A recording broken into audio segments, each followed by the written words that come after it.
새 차 구매하시나요? 카동의 실시간 금융 데이터 분석으로 금리는 낮게, 캐시백은 높게. 전문 매니저를 통한 견적 비교와 계약을 한 번에. 내 차 비싸게 팔고 꼼꼼한 출고 점검 및 프리미엄 패키지까지. 이 모든 혜택을 카동에서 한 번에. 새 차 살 때 카동. 네, 반갑습니다. 조코피TV 조현일입니다. 자, 오늘은 인디애나 페이서스와 보스턴 셀틱스의 경기를 훅토크로 만나보도록 하겠습니다. 저도 이제 이 경기 아침에 리그 패스를 보면서 굉장히 재미있게 지켜봤었는데요. 자, 오늘 경기 제이슨 테이텀이 왼쪽 발목 부상으로 인해서 결장했습니다. 그러면서 이제 제일런 브라운의 어깨가 무거워졌는데, 제일런 브라운은 초반부터 상당히 좋은 활약을 펼쳤습니다. 그러면서 전반을 보스턴이 68대 59, 9점 차로 앞서는데 굉장히 크게 일조했고, 반대로 인디애나 페이서스는 부정적인 변수가 있었어요. 바로 타이리스 할리버튼의 부상이었는데요. 이 할리버튼이 1쿼터에도 한번 코트에 미끄러진 적이 있었는데, 결국에 돌파 과정에서 할리버튼의 다리가 쫙 찢어지면서 햄스트링 부상을 입었습니다. 본인의 힘으로 스스로 걸어나가지를 못했고요. 결국 동료들에게 실려서 코트를 떠났기 때문에 이 경기 복귀가 쉽지 않아 보였던 게 사실입니다. 자, 어쨌든 인디애나 페이서스가 전반을 밀렸고, 이때 이제 교체된 선수가 바로 TJ 맥코넬이었죠. 자, 이 TJ 맥코넬 같은 경우에는 시즌 초반에 DNP, Did not play, 로테이션에서 배제되는 경우가 많았습니다. 왜냐하면 기량은 괜찮은데 팀이 이제 키워야 될 유망주들이 많다 보니까 좀 전략적으로 이렇게 로테이션 아웃되는 경우가 많았어요. 자, 그런데 후반 들어서 리 칼라이 감독이 추구하는 볼핸들러 위주의 농구를 할리버튼 없이도 TJ 맥코넬이 굉장히 잘 구현을 했습니다. 자, 이 인디애나 같은 경우에 오펜시브 레이팅이 전체 1위죠. 그런데 보스턴은 오펜시브 레이팅이 2위예요. 그러니까 1위와 2위의 완벽한 화력전이었다고 볼 수가 있는데, 차이점이 있다면 인디애나 페이서스는 페이스가 전체 1위예요. 굉장히 빠른 농구를 펼칩니다. 반대로 보스턴은 5아웃을 기반으로 스페이싱 그리고 아이솔레이션 농구를 펼치다 보니까 페이스 자체는 굉장히 느린 편입니다. 22. 그러니까 레이팅은 비슷한데 경기 속도는 확연히 다르다는 거죠. 1위와 22.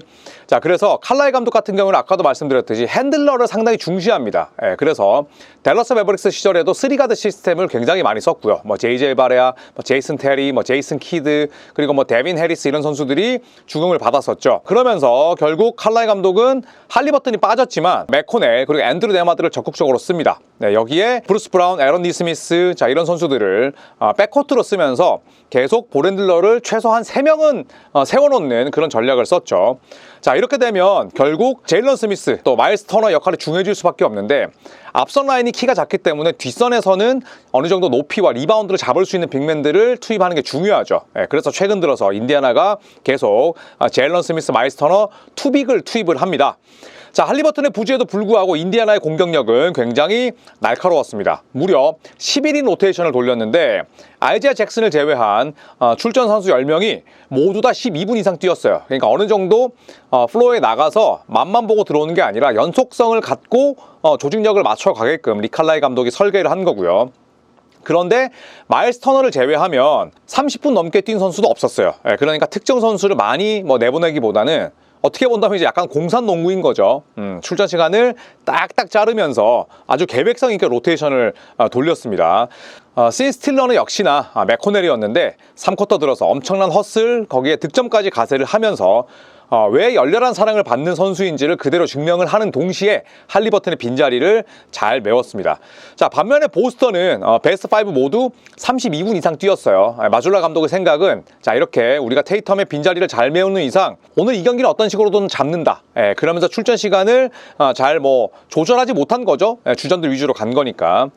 야투 감각이 괜찮았던 페이튼 프리차드, 벤치 멤버죠. 23분 동안 3점 4개 포함해서 14점. 그리고 테이텀의 부재 때문에 굉장히 많이 뛰어야 될 이 오셰이 브리샷, 인디애나 페이서스 출신입니다. 이 친구가 15분을 뛰었는데 이 2명을 제외한다면 벤치 자원 중에 길게 뛰는 선수는 없었어요. 그러니까 베스트 5와 이 2명 위주로 돌렸다는 거죠. 자, 인디애나가 결국에는 원활한 볼 흐름을 통해서 역전에 성공을 했습니다. 그리고 인디애나 같은 경우에는 사실 타이리스 할리버튼이 주도하는 패싱 게임, 볼핸들러 농구가 대표적인 특징이죠. 리그 평균 어시스트가 무려 평균 31개예요. 압도적인 1위인데 할리버튼이 빠진 오늘 경기에서도 어시스트가 29개였습니다. 결국에는 누가 나오든 간에 리 칼라이 감독이 구현하는 농구를 굉장히 잘 소화한다는 얘기죠.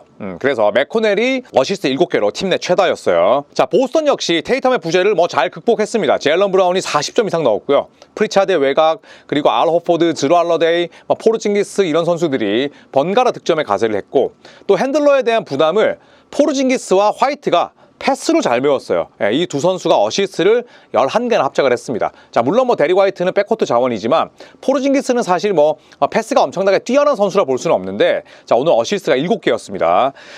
그러면서 결국에는 경기가 접전으로 펼쳐졌는데 마지막에 우승 쪽은 인디애나였습니다. 인디애나가 베네딕트 매서린이 4쿼터 막판에 얻은 자유투 3개, 그 가운데 2개를 집어넣었고 마지막 3구는 일부러 놓쳤어요. 왜냐하면 잡아버리면 시간이 남으니까 일부러 놓쳤는데 결국에는 3개 중에 2개를 집어넣으면서 승리를 따냈습니다. 보스턴 입장에서는 4쿼터 막판에 결정적인 판정 오류? 저는 오심이라고 일단 얘기를 할게요. 2분 리포트는 안 나왔지만, 그리고 뭐 이게 올라갈 때쯤이면 2분 리포트가 나올 수도 있겠지만, 저는 4쿼터 막판에 심판 판정은 잘못됐다고 생각을 해요. 왜냐하면 나중에 뭐 이야기를 하겠습니다만, 저는 코치스 챌린지, 이걸 챌린지로 썼을 때 판정이 뒤집힐 거라는 생각을 못 했거든요. 왜냐하면 머리를 쳤어요. 머리를 명백히 쳤는데 이거를 뒤집을 줄은 사실 몰랐습니다. 꿈에도 몰랐고, 그리고 심지어 경기가 끝나고 나서 조 마줄라 감독이 무슨 얘기를 했냐면, 아니 버디 힐드가 나한테 다가와서 제가 제일런 브라운한테 반칙했어요 라고 이야기를 했다니까요 라고 인터뷰를 했어요. 그러니까 버디 힐드도 본인이 파울했다고 생각을 했다는 거죠. 자, 그리고 원래 판정이 뭐였냐면 디펜시브 파울 바이 매서린이 아니라 디펜시브 파울 바이 버디 힐드였어요. 그러니까 사실 매서린이면 뭐 좀 바뀔 수도 있겠지만 머리를 친 건 버디 힐드였단 말이죠. 그렇기 때문에 더욱더 저는 개인적으로는 이 판정은 좀 받아들일 수 없지 않을까? 보스턴 선수들이 좀 이런 생각이 들었습니다. 그래서 2분 리포트가 사실 나와봐야 알겠지만 뭐 2분 리포트까지 부정하고 싶진 않아요. 그렇지만 사견으로는 리플레이 센터의 명백한 오심이 아니었을까 그렇게 생각을 합니다. 왜냐하면 아까도 말씀드렸듯이 느린 화면 봤을 때 명백히 머리를 치는 장면이 나왔기 때문에 저는 원심이 유지되는 게 맞았고, 그리고 이게 디펜시브 파울 바이 버디 힐드였기 때문에 더욱더 원심이 유지되었어야 되지 않나 이런 생각이 듭니다. 그래서 보스턴과 제일런 브라운 입장에서는 상당히 억울한 판정이었다라는 게 제 생각이고요. 하지만 이 와중에 4쿼터 마지막에 일부러 매서린이 자유투 놓쳤잖아요. 그리고 시간이 0.4초 아래였기 때문에 공을 잡고 슛을 못 쏩니다. 트렌트 터커 룰에 의해서. 그래서 0.4초보다 아래면 그냥 엘리웁밖에 안 돼요. 그런데 들어가진 않았지만 진짜 4쿼터 종료 직전에 나왔던 이 사이드라인 아웃 오브 바운즈 인바운드 패턴은 기가 막혔습니다. 루크 코넷의 저 티빈이 들어갈 뻔했거든요. 그래서 마줄라 감독이 굉장히 세팅을 잘 했다는 거.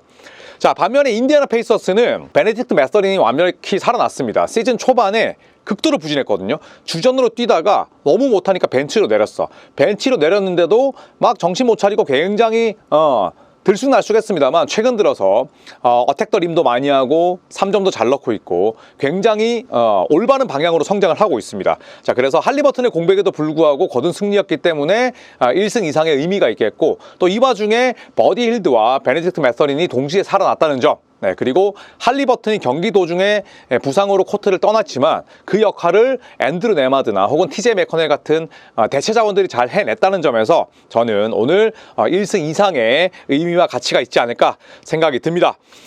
저는 뭐 리플레이 센터의 판정이나 혹은 2분 리포트를 불신하지 않아요. 뭐 그런 거 못 믿습니다라고 얘기하면 NBA를 왜 보겠습니까? 저는 그리고 염세적인 사람도 아니지만 제가 객관적으로 봤을 때의 마지막 인디애나 페이서스의 코치스 챌린지는 저는 실패가 맞았다라고 생각을 합니다. 물론 2분 리포트에서 정심이었다라고 말할 수도 있지만 저는 그냥 제 소신을 밝히는 거예요. 마지막에 포르징기스의 파울은 포르징기스 입장에서는 굉장히 굿 디펜스였지만 굳이 따지자면 당연히 파울이었고, 그 전에 일어났던 제일런 브라운의 슈팅 파울 얻은 상황은 저는 원심이 유지되었어야 됐다고 봅니다. 자, 여러분의 생각은 어떠신지 자유롭게 남겨주시고 저도 그 댓글들을 읽으면서 공부하도록 하겠습니다. 고맙습니다.